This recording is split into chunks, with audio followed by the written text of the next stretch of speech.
Dee Boersma from the University of Washington. Are you ready? Okay, go. I'm Dee Boersma from the University of Washington. I've been working on penguins for over 40 years. Now, I started when I was -2, of course. But what I want to do today is tell you a little bit about penguins. This is actually how we dress.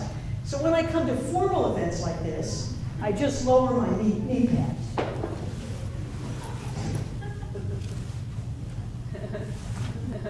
People have asked us, do we wear these knee pads because penguins bite us in the shins?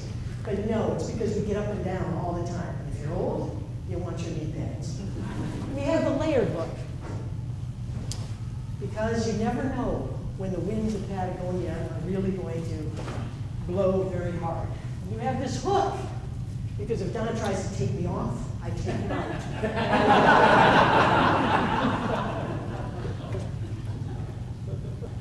So these are Magellanic penguins. I worked on Galapagos penguins and Magellanic penguins, but for 30 years we've been studying penguins in Patagonia, the largest penguin colony in the world.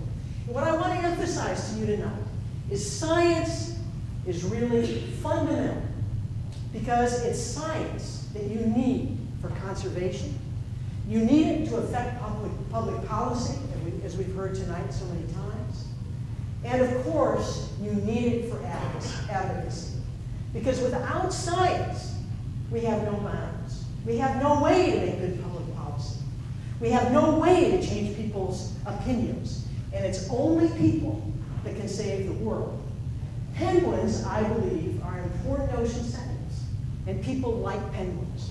And because people like penguins, they will change their behavior in some cases to make it better. To make a better world not only for penguins, but for people. So I want to show you why we have to study penguins long term. The government doesn't do long-term studies. It's only crazy people like us that do long-term studies, because it's not funded by the government. I've been doing this for 30 years. It's been exciting. I wouldn't change it at all. But it's hard to convince people to give you $3,000 to glue a satellite tag on the back of a penguin so you'll know where it goes. Fortunately, there are a lot of crazy people that have helped me over the years. So we want to know everything from egg laying, how these birds lay their eggs and what happens to their eggs, to how they raise their chicks and what are the real problems for chicks. And of course, there's a lot of problems for penguins, whether they're eggs or chicks, because you've got gulls that steal the eggs, foxes that like to eat the eggs, of course they like to eat the chicks, and of course skunks and other things. And we've got global climate change. So here you have a penguin chick. Fortunately, he's big enough that it doesn't really matter, but he's standing in water. This is his nest. This is his burrow. Fortunately, he's big enough to have these juvenile plumes, so he'll actually survive this. But if he was little, imagine yourself in the mountains with your REI equipment and you get wet and it's cold. You become hypothermic and you die.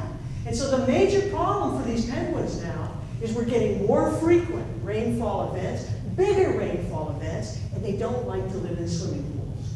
So climate change is really affecting these penguins, and it has already.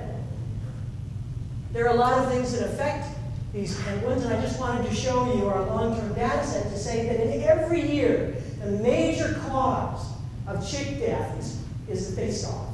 There's simply not enough food. And of course, one of the things that we're doing is farming the oceans more and more. And so that's a real problem for penguins. But they can be successful and fledge, and when they do fledge, they go to Brazil. What science can do is help us to learn more about what these penguins need, including marine reserves. This is Punta Tumbos, has the largest breeding colony of Magellanic penguins in the world, and this is Harry. He went out on his foraging trip, and what happened to Harry on his foraging trip is he went out, came back, relieved his mate, and then he went out again, and the last time we heard from Harry, he was 18 years old and been with the same mate the whole time, was at sea, and he died from a toxic algae bloom. But it wasn't only Harry. We lost 11 other satellites in a month between November 15th and December 21st. Those are where all the satellite birds died from a toxic algae bloom. There are a lot of problems for penguins, whether it's oil spills, being caught in fishing nets, or simply not finding enough food.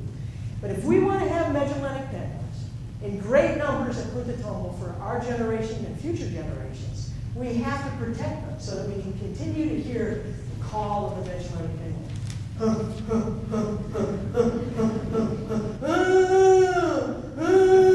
badgered 200,000 of those on the refrigerator.